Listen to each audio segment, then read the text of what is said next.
always make so much noise. Hi guys, welcome back to my channel. If you're new here, hello. My name's Carmen. I make videos about luxury, lifestyle, and fashion. So if you guys are interested in any of that content, please consider subscribing. Thanks for clicking onto this video. I've kind of taken a step back and just thought of all the purchases I've made in the past and what I liked and didn't like and ultimately ended up selling. So I wanted to sit down and share with you guys exactly that. What designer purchases I ended up selling. I think I've been buying like designer luxury things for about 5 years, so had a good amount of time to see what I like and don't like. And I'm the type of person to not keep something that I'm not using, so typically if I notice that I'm not using it and I don't have a use for it in the future, I'm gonna sell it and put that money towards something else. So that's how I treat my luxury items. My relationship with designer items is typically to buy things that hold their value or buy things to use to their fullest extent, like aka beat them up.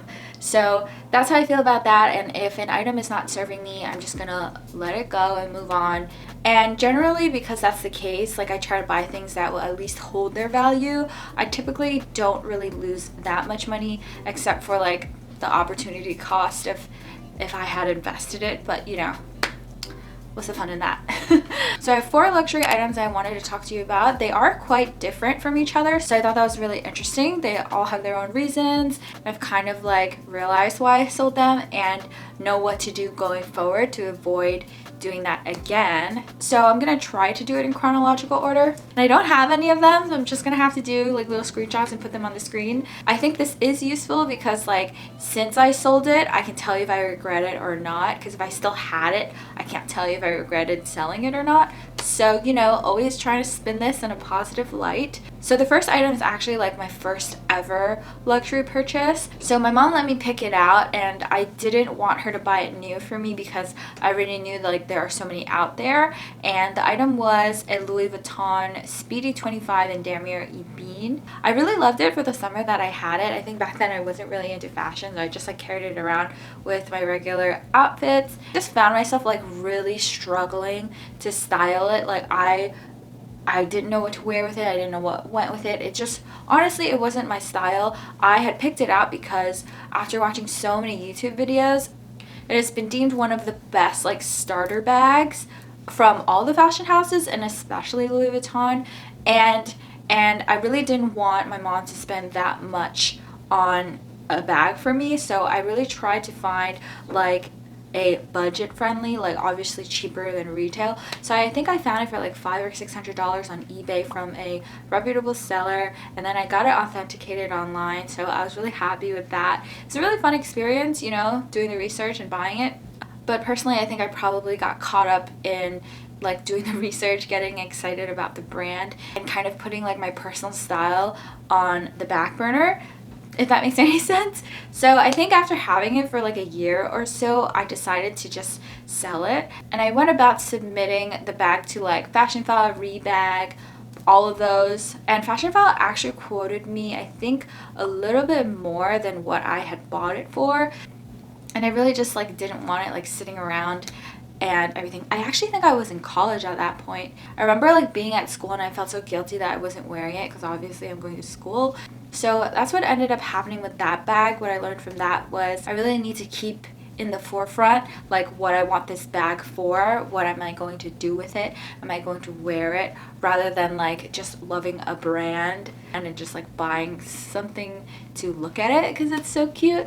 And it was my first designer bag, but I really didn't assign much like sentimental value to it, especially since I'm not going to use it and my mom wasn't going to use it, so I had just let that one go. So the next one is actually a pair of shoes. I think in like the first year or so of me working, I had gone on vacation to Hawaii. Also, I want to add, when I first started my corporate job, I think I was like really trying to follow like the corporate attire, and also it was a few years back then. I think in today's time, companies are more like casual rather than business casual, and also like my job is not client facing, so I don't really need to be dressing up. But when I had started my job like about 5 years ago, it was more dressed up, so I kind of like was trying to follow everyone that I saw like on the subway and at work and like friends on social media. So obviously like all the girls had like a designer tote, some nice flats, a nice jacket like the Burberry coat, so stuff like that. So when I was in Hawaii, I saw these really cute flats. Like, oh my god, I do not wear flats. I haven't worn flats in like 2-3 years, so you know, it's just crazy even just thinking about it or talking about it. But saw these cute flats and I thought, hey, those designer flats would look so cute with all my work dresses that I only wear for work, to go to work in. So yeah, I ended up buying them because they were on sale. I think they ended up being like $380 something from Salvatore Ferragamo, and literally I cannot tell you where they are. Actually, that item I didn't sell because I don't know if anyone would literally buy designer flats. But as of now, I don't think about them, and I don't really have them because I don't know where they are. So yeah, that one I regret. As you can see, I've lost track of them because in my job I'm allowed to wear more casual clothing. Oh, it's called neat casual. a lot of companies are like neat casual now, like it's fine to wear jeans, but when I started you can only wear jeans on Fridays. Weird. I'm really happy with how things are going now for, you know, work. That one was a really big bummer. I think I did some research on like how to protect the sole because like I really wanted to like make them last and wear them, and I think they gave me blisters, so really unhappy about that. That one is like the biggest loss because like I bought designer shoes and they have like literally no resale value and I lost them. But yeah, that one was the biggest loss. So what I learned from that is definitely like don't put your money towards items that you're not going to wear. Like if I was a flats girl, that would have been an amazing buy, but I mostly wear like sneakers and boots. I do regret like, shoes that were literally for one purpose, which I don't even like, which is for work. So yeah, enough of that ranting. Next is another bag that I bought. It was my first bag from this brand. I kind of again fell into the loophole, and I think I'm realizing this pattern now that I'm sitting down and talking to you guys about it. I really wanted to get into Chanel. I really liked some of their bags and they have a really great resale value. It was a few years ago, so before all the crazy price increases. This bag shape was difficult to find in stores, so I went onto eBay, and I think again I got sucked into like the brand, how to authenticate it, how to take care of them. Just learning about the brand, I really got sucked into it, and I think I just wanted like a piece of that of my own. So again, I strayed out of what I'm comfortable with, and I ended up purchasing one in patent leather in a light pink color. And again, my sense of style was not really developed back then. I think that was like 3 to 4 years ago. Back then, I had never reached for a light pink bag, and I have never reached for anything that was patent leather. So now sitting here today, thinking back on it, spending like $2,000 on a bag in a material I've never worn and in a color I've never gravitated towards is blasphemy. But I think when I came across the eBay listing, it was just such a good deal in such good condition, and I just wanted a piece of the brand. I bought it. Of course, the bag is beautiful on its own, so I did wear it and I did create like some outfits that I like in it, but definitely like no favorite outfits. It was not easy to style. I couldn't just throw it together with an outfit I come up with like off the top of my head. I really had to like plan ahead. For some reason, although it was light pink, it photographed as a beige, so another confusing reason, but I thought it was like a beige patent bag, which would be easier. Even a patent beige bag was still hard for me to style. Again, I would go out of my way to create outfits to wear it because I spent all this money on it, and I think I sold it a few months ago, so I actually held on to it for like about 3 to 4 years, I think. I'll try to include like texts of timestamps. So very, very, very luckily enough for me, I decided to buy a bag from a brand that really holds their value, which is Chanel. So I ended up selling it. Go to Rebag for I think like $2,900. So technically I made a few $100s, but I don't even think it was worth the stress of all of it, like buying it and figuring out outfits and then finally deciding to let it go. So now that I look back on it, I do realize that I kind of have an obsessive tendency when researching and just trying to buy like the first best deal that I come across. I think I'm a little better at it now, but who knows? That mistake I've learned, like even though an item checks off almost everything, I compromised on some other things, which now looking back on it are so important, because when I was hunting for a Chanel bag, I really wanted a Chanel mini rectangular flap in silver hardware. So I had those things, but I had compromised on the material, which is patent leather, which is extremely hard to take care of. It has a lot of risk of color transfer, and I got it in a light color.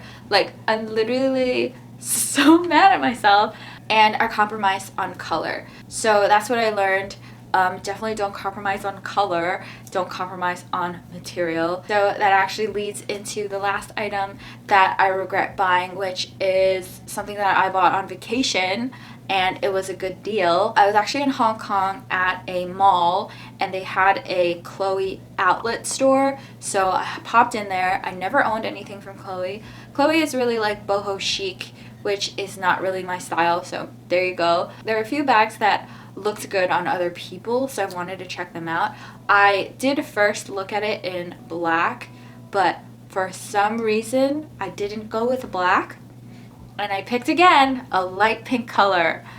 I don't know why. I think they're just pretty to look at, so I want to have them, but they're not practical for outfits because like I'm not the type of person to wear light pink every day. So it was like a light pink peach color. It's a Chloe mini Faye backpack, and for some reason I thought this color was so cute. It was like rare to me because when I googled it, I didn't see it anywhere. So I thought it was so cute, and it was affordable because it was on sale. And even after the exchange rate from Hong Kong dollars to US dollars, it was still good. It was still a good deal. I think it was a couple hundred off. So I was on vacation, I was in a good mood, so you know, feeling a little spendy. So I actually bought that backpack, and I wore it all of the vacation because I just thought it was so cute. But now looking back, now that I have so many more bags, definitely other bags would have paired better, but obviously like I've collected those bags over time, so that's not fair. So again, once I got home, I was having the same issues. I was struggling styling it. It was a little bit hard to use because of all of the fixtures. Like, it had like a flap on the backpack, but you could also wear it like as a shoulder bag. So I was really trying to find outfits, but it was literally like I was going out of my way to wear the bag. Like, I would be like, hey, this weekend I want to wear this bag. I gotta figure out an outfit that will go with this bag, rather than like just wearing whatever I want and then picking a bag that goes with my outfit, because that's what I do now.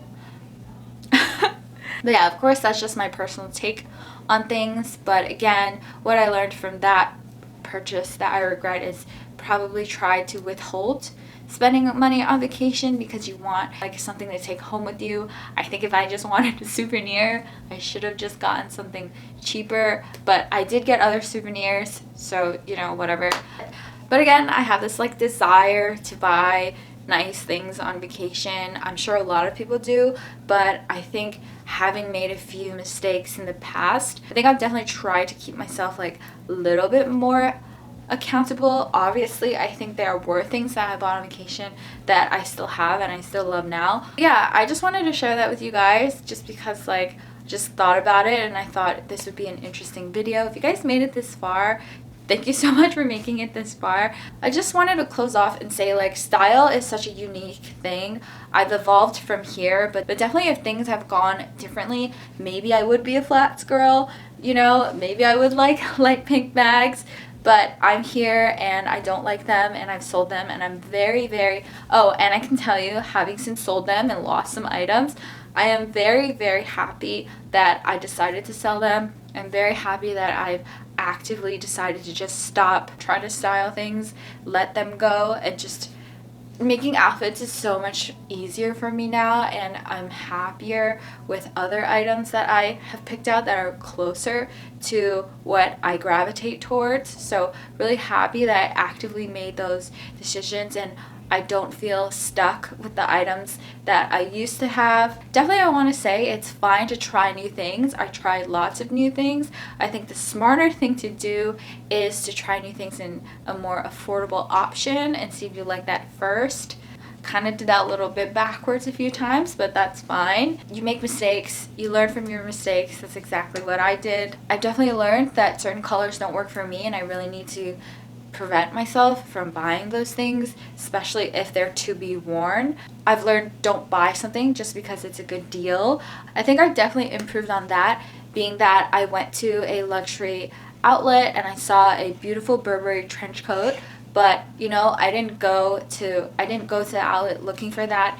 I don't regret leaving it there, and I'm very happy not having it. And I think if I had it, I would only get to wear it like in those very warm fall months. So yeah, definitely going forward, I'll probably stay away from patent bags unless I have some overcoming desire to want to style them. And lastly, I kind of had to know what bag silhouette works best for me and my lifestyle. What I mean by that is I should probably stay away from like the handheld bags that have a really small hole like the Speedies. I didn't like it because I mostly had to hold it with my hand, and I had kind of had to struggle putting it on my wrist.